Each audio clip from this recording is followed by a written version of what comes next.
On this episode of Infowars News Blitz, I'm reading an article that says that there's a letter to Anti-Ron Paul Evangelicals.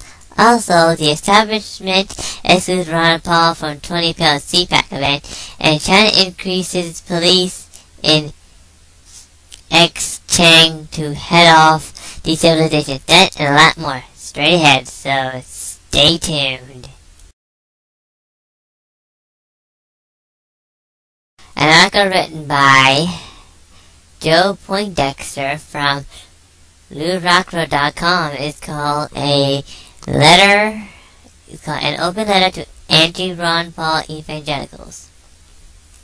However, I'm just going to start reading this article from here. It's just a little letter here. And basically it says here that, recently it was announced that a number of evangelical leaders met in Houston to choose their candidate for president. This group decided to endorse Rick Santorum, a decision that mirrors your own the week of the Iowa caucuses. It is my hope that the two of you would reconsider choosing a former candidate this season election. Instead of backing Santorum, your influence in supporting Dr. Ron Paul. Below I have found the outlines of many important reasons why Dr. Paul is the best choice for evangelical Christians. I'll begin with an issue very dear to our hearts, the subject of children, a family man.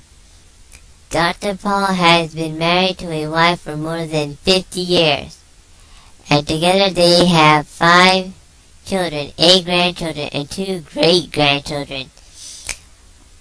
As you know, Dr. Paul is a medical doctor specializing in aerobics. During his career in the medical practice, he helped deliver over 4,000 babies, and so on and so forth. What the letter goes on to say is that, what Poindexter here is trying to say here is this. Why, it's like a giving, he's like, write a letter to these 2 evangelical Christians who are the leaders here, who are basically is backing Santorum. He's giving them a reason why they should, back Dr. Ron Paul. He is an electable candidate.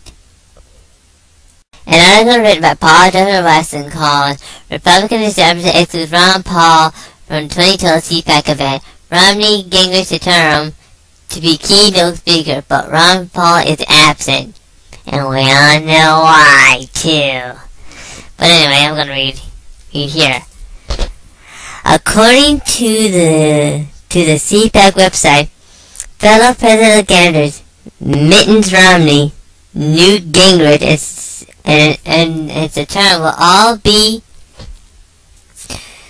will all address the event scheduled to take place February 8th through the 11th. But Ron Paul will be absent from this event, which is held in Washington, D.C. Indeed, the selection of former chairman of the Florida Republican Party, Azar Al-Qadians, to lead CPAC has been with decorative sensitive favor to the 2012 event. Besides, Romney and Gingrich, the likes of Ann Coulter, Joe Bolter, Senator Mitch McConnell, Herman Cain, and Rick Perry will speak at the conference. During the CPAC interview, American Conservation Union ACU Chief Guardians put Ron Paul supporters on notice by warning them that they will not be invited to the 2012 event. Well, basically, this is a real killer fish.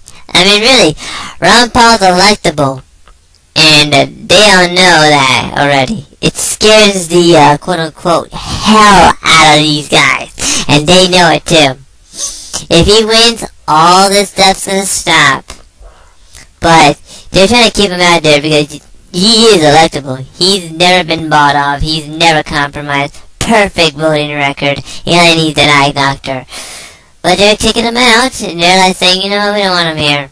So, go away. They're telling his supporters, get the heck away too, because you're not coming here neither. An article written by Reuters states that there's a bit of a problem in the Xinjiang province, I'm trying to say it right here, region, which is focused in the western part of China. There's an article here which is called China Increases Police in Xinjiang to Head Off Destabilization. Question: are Western intelligence agencies working with Islamic extremists putting to destabilize China's Xinjiang region? Which is actually a question mark at the button. It goes on to say that China will boost the forces in Western Xinjiang province, state media said on Monday, or should say, their state media said Monday, in an effort to tackle the unsensational religious activities in the region, which has been beset by ethnic strife and sometimes violent unrest. Authorities will recruit 800,000 new police officers. Security patrols manage on the migrating population and crack down on illegal religious activities will become among their main duties. And basically here, I'm just gonna go on a limb here and say this. There are people uprising in China trying to take their country back, and it looks like this is it. It's either one, they're trying to crack down on the population to keep them in line, or two, something really big is gonna happen. I mean, seriously, they're trying to encircle Russia and China to start a new war with them, basically a WW3 scenario, and if they attack Iran, they may just basically get it.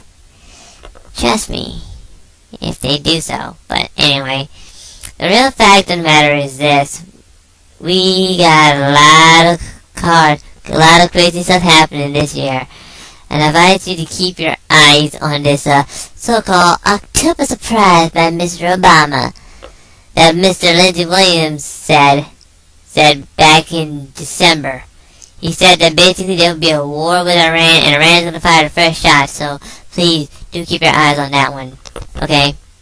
Well, that's it for the Infowars News Blitz. If you want to read more about these articles, please go to Infowars.com, or the main flagship of the Infowars, PrisonPlanet.com, to basically read more about these articles. This is the Infowars News Blitz. I'm your host, Infogunum, telling all of you, go fight the New World Order. Bye!